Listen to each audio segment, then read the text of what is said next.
Until the presidency of Noynoy, we were on other sides of the political aisle. The reason na pinuntahan nila si First Lady ay simple lamang. Nangailangan I think it was Chris Aquino who needed some assistance for something.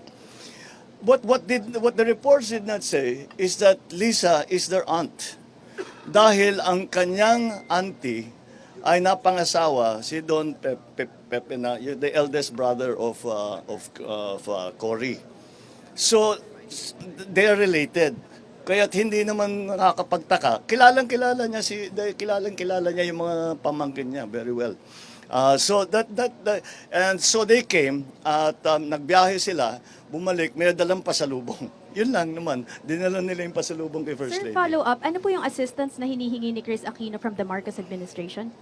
Wala nang, it's just, I think it was just to help them for their travel, for their travel arrangements.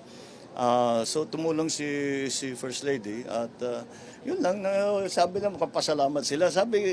And so I think it was a very fine gesture on the part of the Aquino family. I think it was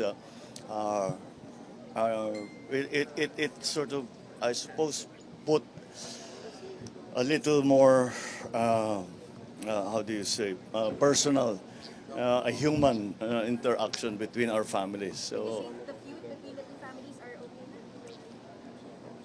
Well, we have always been okay. We just don't agree politically.